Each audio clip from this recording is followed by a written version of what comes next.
Donald Trump telling NewsNation why he's heading back to the scene of his first assassination attempt. Why Kamala Harris is live in moments at the birthplace of the Republican Party. And a major American grocery chain now starting to ration toilet paper and water. That's Topping the Hill on NewsNation.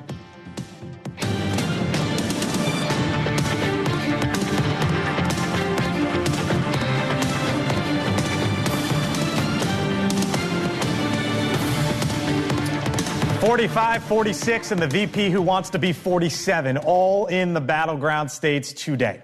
Good evening. Welcome to Washington. I'm Blake Berman. A live look right now in Wisconsin, where at any moment now, Kamala Harris set to take to the microphone right there in the town of Ripon, where she will try to essentially taunt Donald Trump. Harris speaking in the city where the Republican Party was first formed, and alongside Liz Cheney, the former Republican congresswoman and daughter of the former Republican vice president. Trump, by the way, today in the auto capital of Michigan, and with a new message to the 45,000 striking dock workers across the East and Gulf Coasts. I don't know how long this strike is going to go on, but if it's on with me, I'll get it back pretty quickly, I think. For the longshoremen and all of the other people that have been hurt so badly by inflation. The Trump Republican Party is the party of the American worker, and it's also the party of common sense. His successor in the Southeast for consecutive days now. President Biden touring parts of Florida and Georgia ravaged by Hurricane Helene, which is now the deadliest storm this country has seen since Katrina. In moments like this, it's time to put politics aside. Again, it's not one state versus other, it's the United States. Now, when Harris speaks in Wisconsin, we will take you there live, but we begin tonight, as you can see, with the former Republican governor from that state, former presidential candidate as well. Scott Walker joins us live here on the Hill. Governor, thanks for being with us. Appreciate it. All right, so Kamala Harris, in your home state tonight, there is a brand new poll out in your state, University Law, out with a poll that shows her up 4. As you know, Governor, Republicans have only been able to win once in the last 9 presidential elections there.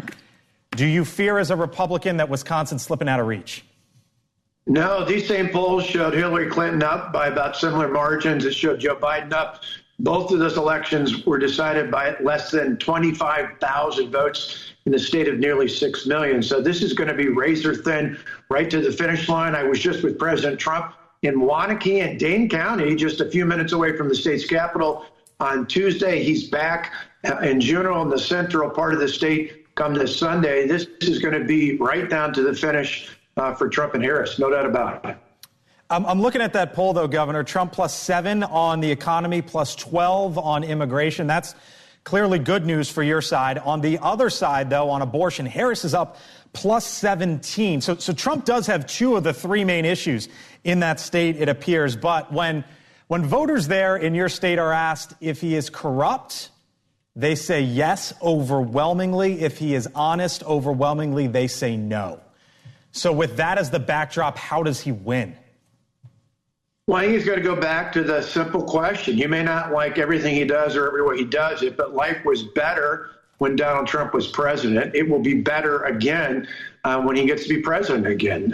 It's without hesitation. People, unless they're highly partisan, can acknowledge the fact that prices were much lower when Donald Trump was president more than 4 years ago. The economy overall was better. The border was more secure. Public safety was less of a concern. It's one of the arguments I gave in Dane County the other day, which is by far the most liberal county in the state. I said, you got to go right to the heart of the facts and acknowledge that people may not like everything about him, but in the end, results matter. And they may like Vice President Harris more, but her policies have failed over the last 3.5 years. And for all her promises about what she'd do next, she hasn't done it thus far. Why should we believe it would do it going forward? Again, live look right there in the state of Wisconsin. Kamala Harris set to speak any moment now. We'll take you there live. You know this, Governor. You ran for president. The most precious commodity you have as a candidate is your time. Where do you go? Especially in the home stretch here, 32 days. And the reality is, if Donald Trump wins one of the Midwest states, whether it be yours, Wisconsin, or go out east to Michigan and Pennsylvania, he probably wins. I wonder, Governor, if you were to tell Donald Trump, given that he is down 4 in your home state, maybe running tighter in Michigan and Pennsylvania, where should he go right now in the Midwest? Should it be to your state or focus more to the east? Well, I think you're going to see what he's done the last 2 cycles, and that is this guy never rests. He's going to be in all 3 of those battleground states, I think, between now and November 5th. But should it be split? Should he split his time across those 3? Where should he be going to be the most effective? I think he's got to split it. I mean, right now, as you mentioned, he's got win 1 of the 3. He was in Prairie du Chien on Saturday. He was in Madison, Milwaukee earlier this week. He's going to be in Juneau this Sunday. I think that's a clear reflection that internal polls show he's at the margin right there and within striking distance of winning. Similar numbers in Michigan and particularly in Pennsylvania. But I think he can hit all 3, and we need to have big turnout there, not just amongst Republican or conservatives, but amongst people who've fed up with all the politicians feeling like they don't get it when it comes to high prices. Young America's Foundation poll shows even college students name the economy as their top issue. So we're looking right now as Kamala Harris is about to be live in Wisconsin. She's going to be appearing with Liz Cheney. She is appearing in the birthplace of the Republican Party. But in an area where Nikki Haley was effective during the primary, Governor, obviously you could say, well, maybe Kamala Harris is just going there to taunt Donald Trump. But is there a world in which Kamala Harris going there could actually pick up voters? And you just talked about how close these last couple races were. Could this be an effective move for Vice President Harris? Yeah, anytime either of the 2 candidates are here, it's effective on their part. Remember, Hillary Clinton lost the primary to Bernie Sanders 8 years ago, never came back to Wisconsin, never came back to Michigan. She lost those 2 states and I think regrets it to this day. So Harris being anywhere, just like Trump being anywhere in the state, matters. In terms of the optics of this, particularly with Cheney, if this was someone that was unexpected, if this was a former Republican governor, for example, in the state, it was Tommy Thompson, who firmly is behind Donald Trump. I was just with him the other day. But if he was on the stage with someone other than Trump, it'd be a big deal. But I think Cheney is just another Washington insider that doesn't really have much of an appeal to Wisconsin voters. All right, Governor Scott Walker, former governor from the state of Wisconsin. Thank you, sir. Talk to you again soon. Appreciate it. Thank you. All right, so Harris, any moment now in the Badger State. Earlier today, Donald Trump in Michigan, the auto industry, a focus of his speech. But there is a new issue that has suddenly injected itself into the presidential race as well. The ongoing strike, shutting down ports all across the East and Gulf Coasts. Our Alex Capriello live in Saginaw, Michigan tonight. Alex, I noticed today that Trump is now trying to tie this strike to the Biden-Harris White House. Yeah, exactly. This is the current events that he's trying to speak directly about to the voters in this Trump rally here in Michigan. And the reason that he ties it all together is one word, one of the biggest voting issues for the people here in Michigan, which is inflation. It's affecting everybody. Every voter that I spoke to today said that they felt like they were better off 4 years ago, more money in their pockets, more food on their table. So he's trying to ease those concerns, saying, look, if you elect me to the White House, I'm going to bring more manufacturing jobs to the Rust Belt, to Michigan here specifically, more jobs when it comes to the auto industry, which you know is the heartbeat of Michigan. But then back to those longshoremen and those workers that are striking on the East Coast, he says inflation is impacting them too. Take a listen. If I was president, the longshoremen strike affecting the entire East Coast and indeed the entire nation would never have happened in the first place. And just so you understand, they were hurt very badly by inflation. They were hurt very, there's 2 sides to every story. And so former President Donald Trump has wrapped up here in Michigan. He heads to several other swing states after this. That includes Georgia and North Carolina. Obviously, not only a chance to speak to voters, but also meet up with those victims of the hurricane. Blake.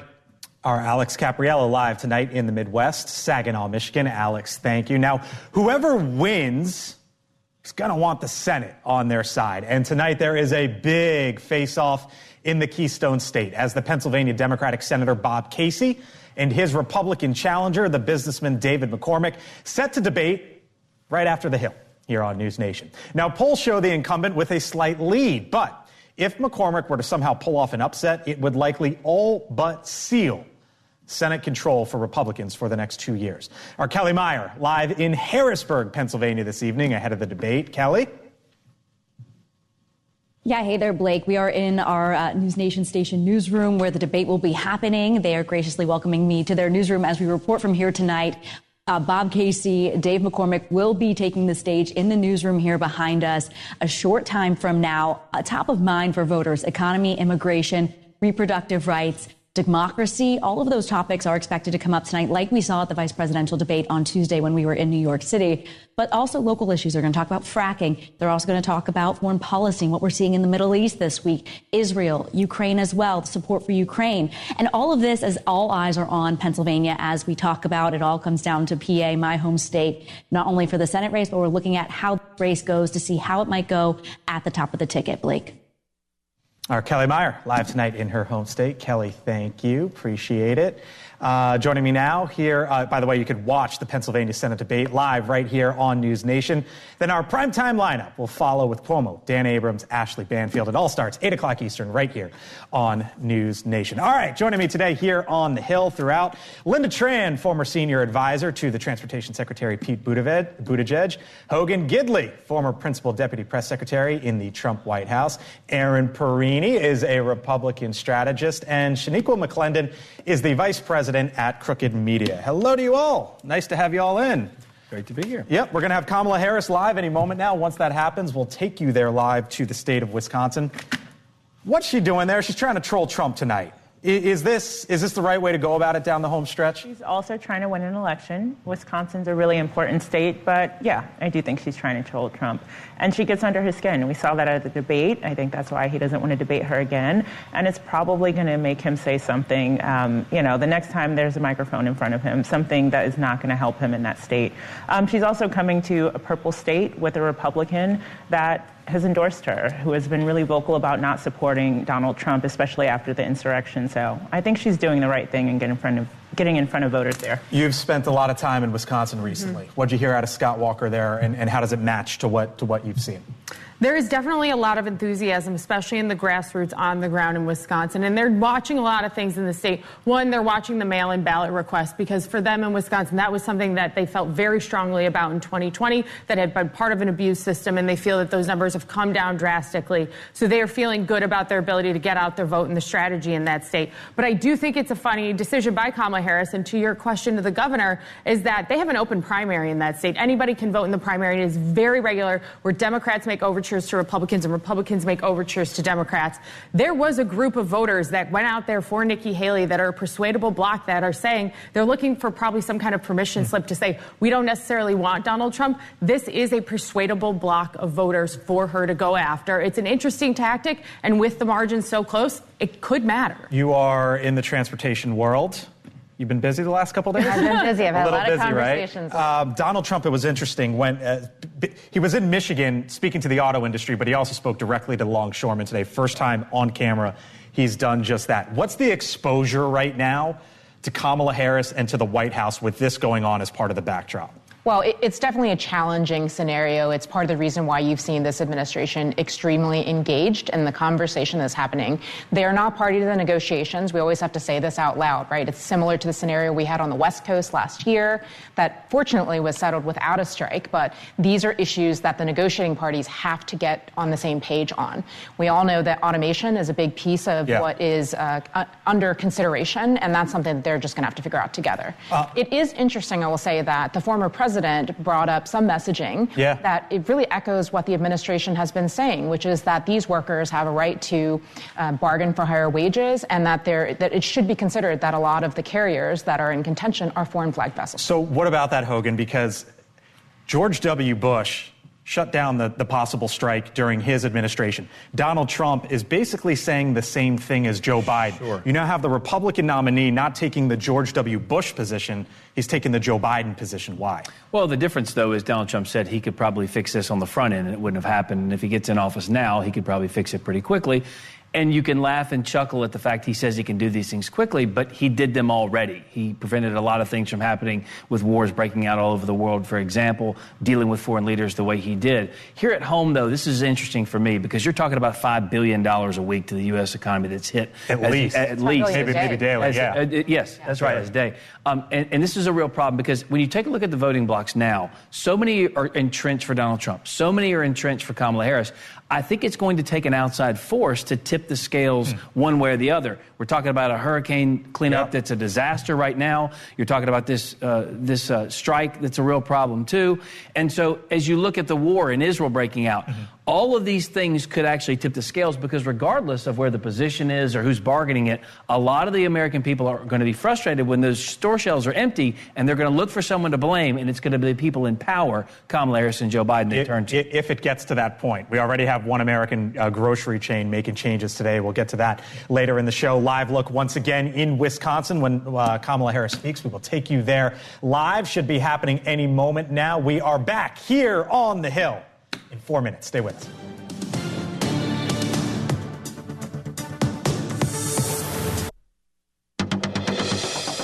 All right, welcome back here to the Hill on News Nation. It has been 1 week since Hurricane Helene made landfall as a Category 4 storm that ripped all across the southeast. Its path of destruction stretching more than 500 miles from Florida all the way up to parts of Virginia, decimating community after community. At this hour, a week later, here's what we know. At least 200 people now confirmed dead across 6 states, making it the deadliest hurricane since Katrina. Hundreds, though, are still missing. The search for those unaccounted for continues, but hope at this point in time begins to fade. Nearly 1 million people are still without power this evening. The city of Asheville, among the hardest hit, food, water remaining scarce. Hundreds of people seen waiting in line at a grocery giveaway for basic essentials. Our Brooke Schaefer is live in the city of Asheville once again for us this evening. Brooke, you've been there day after day now. I wonder what you're seeing, and my goodness, behind you, what you're seeing tonight. Yeah, it's really remarkable, Blake. You talk about a week out, almost a week since Asheville really got hit by the impacts of this storm. And man, you can see the devastation still here, a very long road of cleanup ahead for this area. This restaurant just washed out by the record floodwaters here. And this kind of devastation, as we have said day after day, really stretches for miles, not only, of course, in Asheville, but across several cities in North Carolina. We know that search and rescue continued today. A lot of that search and rescue happening by helicopter, again, in some of these places up in the mountains that are still being, blocked by washed away roads or downed trees. I talked to a group of volunteers actually here in Asheville that were going out to do welfare checks on people who still hadn't been able to get in touch with their loved ones. That group telling me they've gotten about 15,000 calls from concerned friends and family, not able to get in touch with the people they love after this storm. A big reason for all of that, Blake, is the lack of power and cell phone service in much of this area. We can tell you help is on the way here in Asheville. You can see there are linemen out here. They're working to get the power back on. We know there are also crews working to get cell service back up. But as you mentioned, as of right now, still about 1 million people in the storm's path, still without power. Blake? Brooke Schaefer, live for us in North Carolina tonight. Brooke, thank you.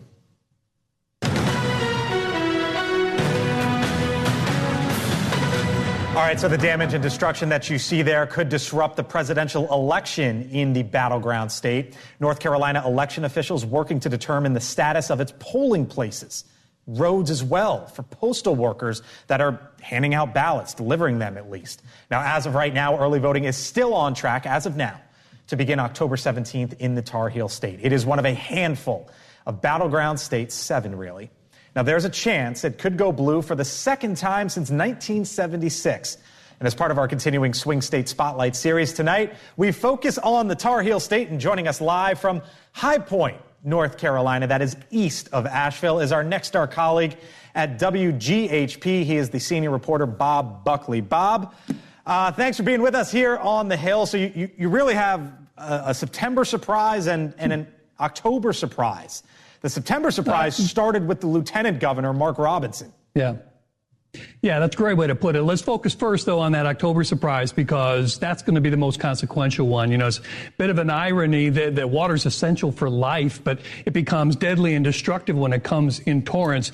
Brooke covered well what's going on in the mountains, so I won't get into the physical things that are happening, but I will tell you we still have an election that's going to come off on November 5th. And as you just mentioned, early voting's supposed to start in 2 weeks. I don't see any way that happens in most of these counties up in the mountains. And here's the real ramifications of that. The 14 counties most affected by this storm, you have an island of blue in Asheville, a very progressive city, and a sea of red in all the rural counties around it. Former President Trump won those 14 counties by more than 90,000 votes in 2020. But he only won the state overall by 75,000 votes. So getting all those voters who are now displaced to the polls is going to be massive for the Republicans this November. And Bob, real quick, because we're seeing Liz Cheney bottom right of our screen, which means Kamala Harris set to speak around the corner. Mark Robinson, how's that shaking up the race? Well, you know, I've covered politics since Ronald Reagan was president. I've never seen a case where a statewide race could affect a federal race. But Mark Robinson, who had a lot of comments that were pretty inflammatory even before he ran, is now got this new reports out of some things he said that is really turning a lot of voters off, especially the independents. And if enough Republicans simply stay home or don't vote at all in some form, that can be enough when President Trump only won the state by 1.5% last time around. If enough stay home, he could lose it. And if he doesn't win North Carolina, we don't see a path for him to win the presidency. All right, Bob Buckley in the middle of it all. Bob, thank you. Appreciate it. High Point, North Carolina this evening. All right, once again, live look right now. Liz Cheney in the state of Wisconsin. You're wondering what's she doing there? She is about to appear alongside the vice president, Kamala Harris, in the birthplace of the Republican Party. We believe the vice president set to speak in moments, and when that happens, we'll take you there. 4 minutes away, other side of the break.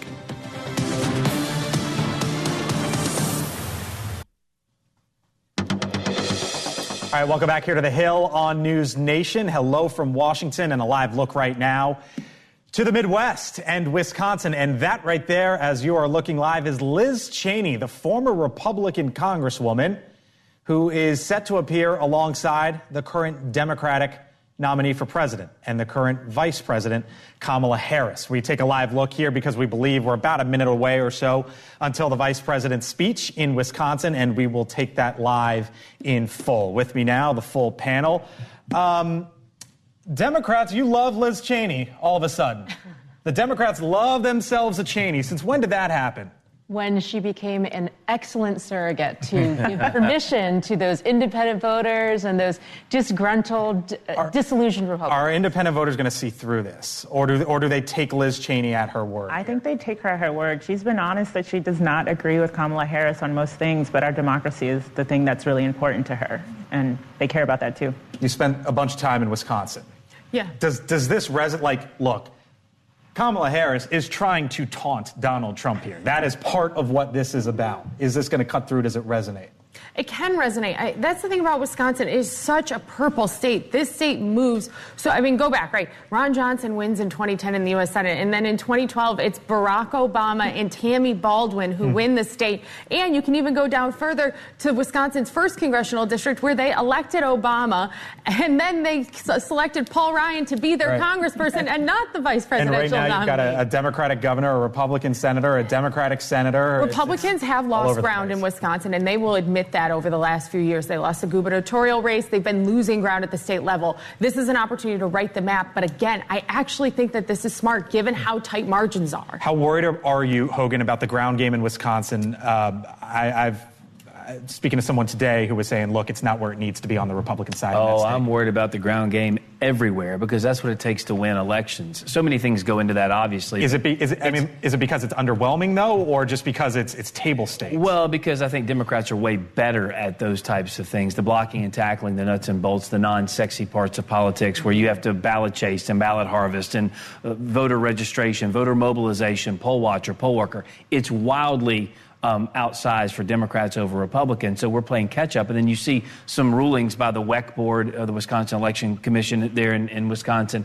that now are trying to fight to make sure the drop boxes are unmonitored. The Supreme Court comes in and says, yeah, they don't have to be monitored. So there are all kinds of things going on at the local level that we won't know about. We're talking about the poll numbers and the broad swaths, the 30,000-foot view, but it's at that local level where you win and lose elections. Why? So speaking of this purple state, why should Republicans have only won once in the last 9 elections? It was Donald Trump. But when you look at the polling now, Aaron, that Marquette Law poll, which is widely trusted in that state, has Kamala Harris up 4. So is this an election where maybe it's not as close as we think? I do think that Wisconsin will be tough to win for Donald Trump. However, continuing to be in the state and where he is targeting in the state right now, right, if you're looking at Dodge County where he's going to be, there are competitive House races all across Wisconsin. So it's not just top of the ticket. The more you can drum up, this is get out the vote time. People are beginning to vote. So now these events are not just persuasion events as much as they are for Kamala Harris here. She's almost a step behind in doing this. Well, right now, Donald Trump is focused on get out the vote. What is the percentage right now, you think, of actual persuadable voters? Less than 1%. Yeah. Less than 1? Yeah. It's really tight. I mean, but look how close the elections have been in Wisconsin every year. So does stuff like this work?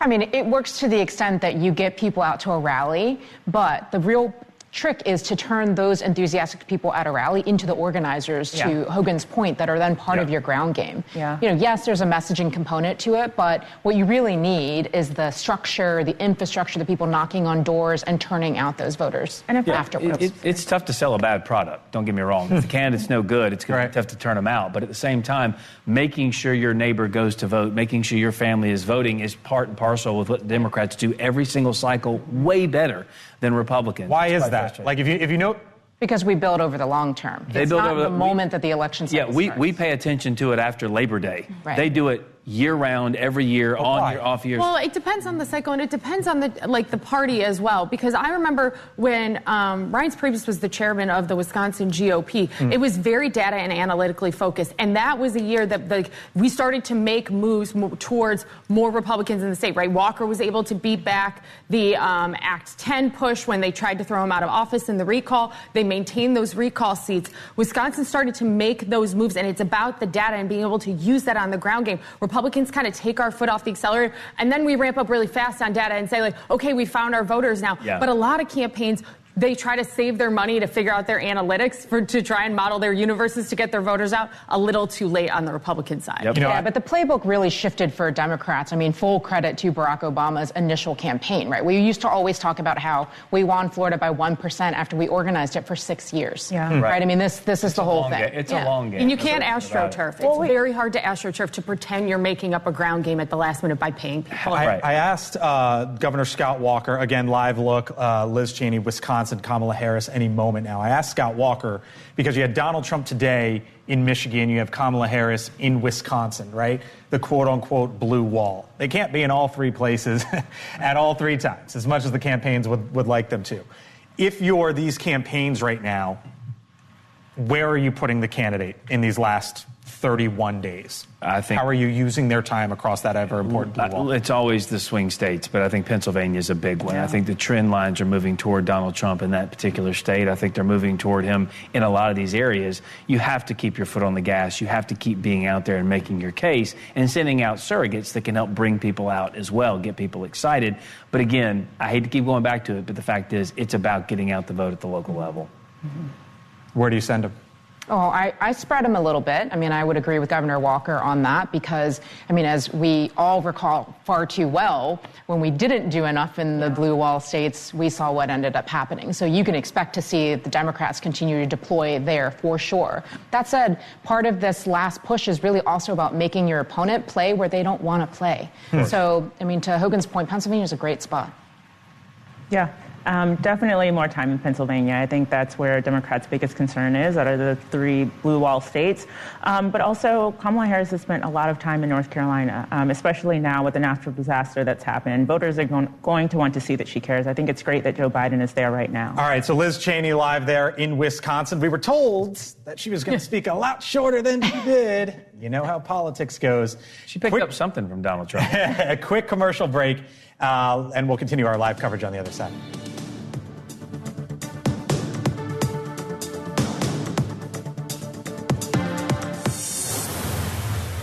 Pennsylvania. Tonight, Democrat Bob Casey Jr. battles Republican challenger David McCormick. It's a debate you'll see exclusively on NewsNation. Debate Night in America. Tonight, 8/7 Central, only on NewsNation. All right, welcome back here to The Hill on NewsNation. If you were with us a couple days ago, we took Donald Trump live just hours before the vice presidential debate. Right now, live in Wisconsin, Kamala Harris, her first appearance since that debate. Let's listen. A kid here, too, when my parents were at the University of Wisconsin, so we have that in common as well. In fact, Tony Evers always says when I land, welcome home. But I say all that to say every time that I've come here recently, one of the conversations that we have, all of us together, is how much we love our country, and that really is the binding factor in us all being together and taking the time to be together to really just renew and remind everyone of what is at stake, but born out of love that we have this fight. And I want to thank you, Liz Cheney, for reminding us that regardless of party affiliation, is a factor that binds us all. And so I thank you for your support and your leadership and your courage.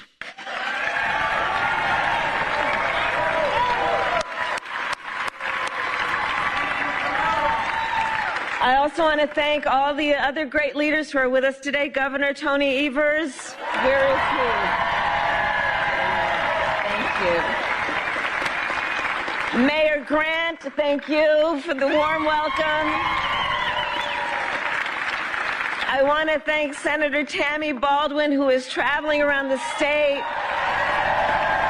but who I know you will re-elect in November. Thank you, Sheriff Mitchell, for your support and your life of service to the people of Iowa County. And so I do want to say a bit more about Liz Cheney. You all know her leadership, and she has obviously and so importantly been a leader for the people of Wyoming, but she has also been an extraordinary national leader and has served with great honor.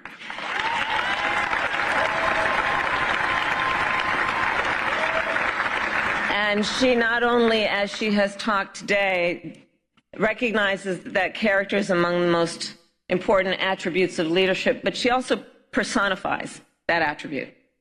And she possesses some of the qualities of character that I most respect in any individual and any leader. Courage, especially at a moment like this, where there are so many powerful forces that have been intent on trying to demean and belittle and make people afraid. And there are many who know it is wrong, and then there are those who have the courage to speak out loudly about it and the conviction to speak truth. And, you know, it is so admirable when anyone does it, and especially when it is difficult to do in an environment such as this. But Liz Cheney really is a leader who puts country above party and above self, a true patriot, and it is my profound honor to have your support.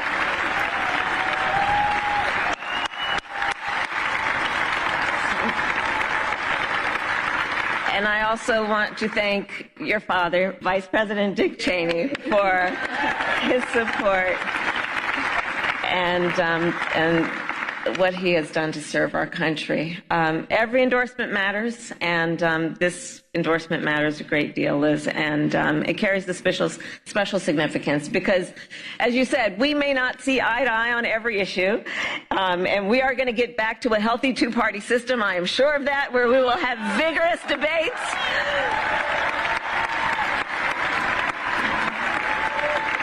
And as you said, you may not have supported a Democrat for president before, but as you have also said, we both love our country and we revere our democratic ideals. And we both also believe in the nobility of public service. And we know that our oath to uphold the Constitution of the United States of America is a sacred oath, an oath that must be honored and must never be violated.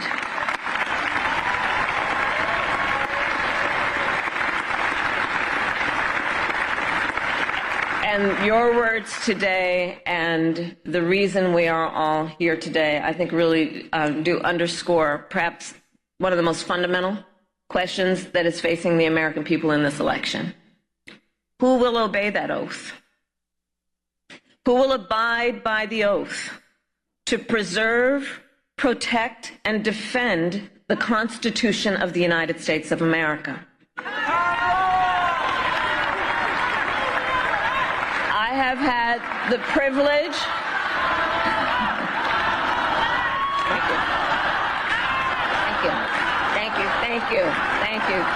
Thank you. And I have sworn an oath to uphold the Constitution 6 times in my career, including as Vice President, as a United States Senator, and as the top law enforcement officer of the largest state in our country. Responsible for upholding and enforcing the laws of the state and the laws of the United States was the work I did. And I have never wavered in upholding that oath. And I have always executed it faithfully and without reservation.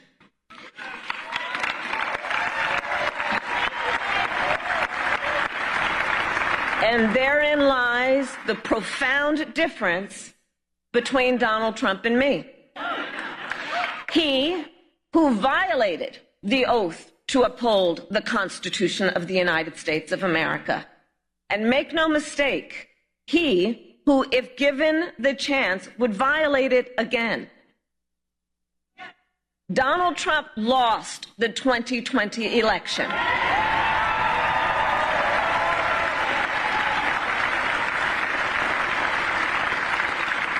And as you have heard and know, he refused to accept the will of the people and the results of an election that was free and fair. As you have heard, he sent an armed mob to the United States Capitol, where they assaulted law enforcement officers. He threatened the life of his own vice president and refused to engage in the peaceful transfer of power. And let us be clear about how he intends to use power if elected again. He has called for jailing journalists, political opponents, anyone he sees and deems as being an enemy.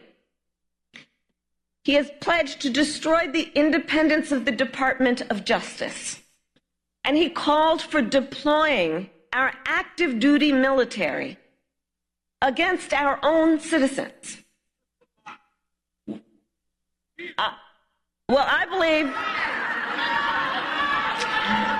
you and my running mate both.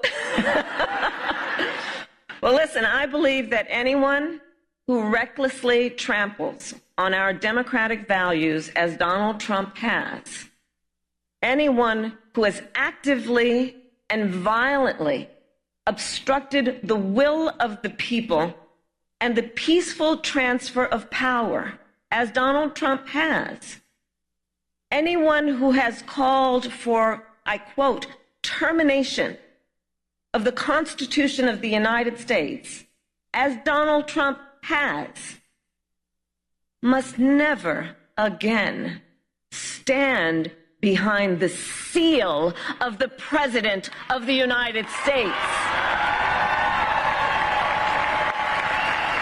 Never again.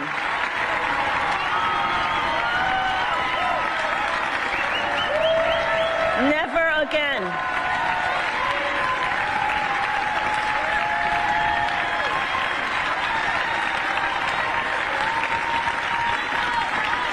And the tragic truth that we are facing in this election for President of the United States is that there is actually an honest question about whether one of the candidates will uphold the oath to the Constitution of the United States.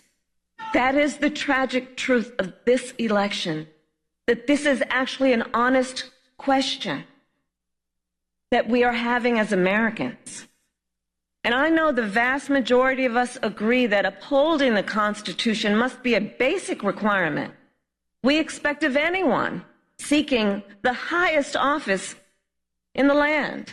I know the vast majority of us, regardless of your political party, agree we must hold sacred America's fundamental principles, from the rule of law to free and fair elections to the peaceful transfer of power.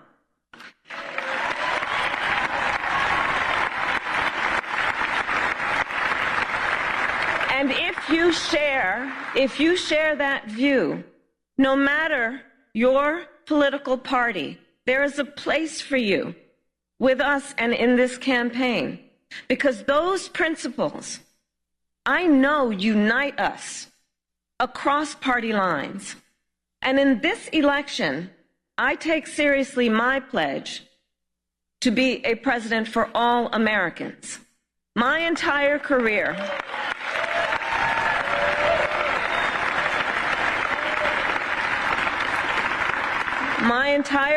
I've only had one client: the people.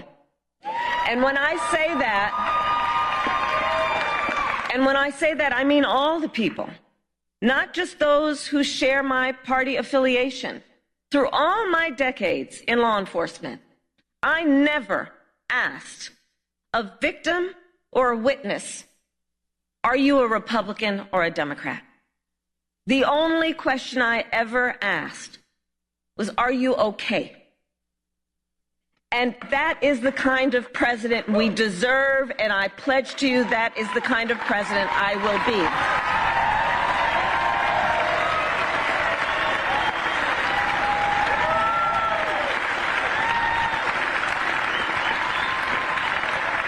Because the President of the United States must not look at our country through the narrow lens of ideology or petty partisanship or self-interest. The President of the United States must not look at our country as an instrument for their own ambitions. Our nation is not some spoil to be won. The United States of America is the greatest idea humanity ever devised. The nation that inspired the world to believe in the possibilities of a representative government. And so, in the face of those who would endanger our magnificent experiment, people of every party must stand together. And let me be clear, democracy and freedom are not only at stake here at home, they are also at stake around the world. As President of the United States, I will strengthen, not abdicate, America's global leadership.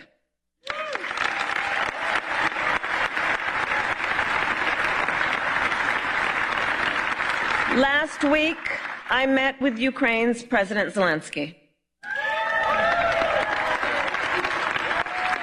And the message I delivered was the same message I've shared with him every time I've seen him.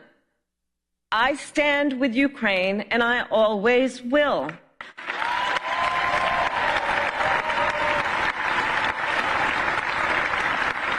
And I told him, as I have before, I want Ukraine to prevail. By contrast, in our debate, Donald Trump couldn't even bring himself to say he wanted Ukraine to win the war. Couldn't even bring himself to say that. A war that Putin, a brutal dictator, launched against a free and independent people. Trump wants to force Ukraine to give up its sovereign territory, a bedrock principle upon which we stand and fight for. And you know who else wants them to give up their sovereign? Absolutely territory? Putin. Putin. And that's not a plan for peace. It's a plan for surrender. Well, I believe that in the global struggle between tyranny and democracy, the President of the United States must always be on the side of freedom.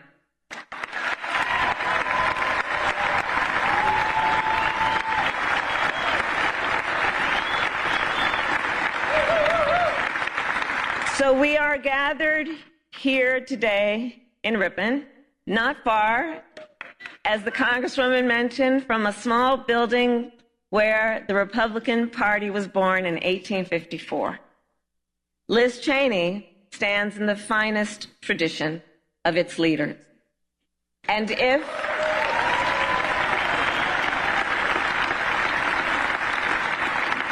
if people across Wisconsin and our nation are willing to do what Liz is doing, to stand up for the rule of law, for our democratic ideals, and the Constitution of the United States, then together I know we can chart a new way forward, not as members of any one party, but as Americans.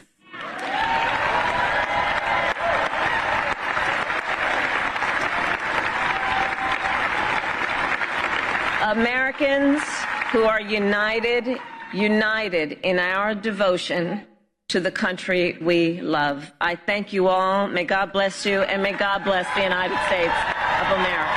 Thank you all. Thank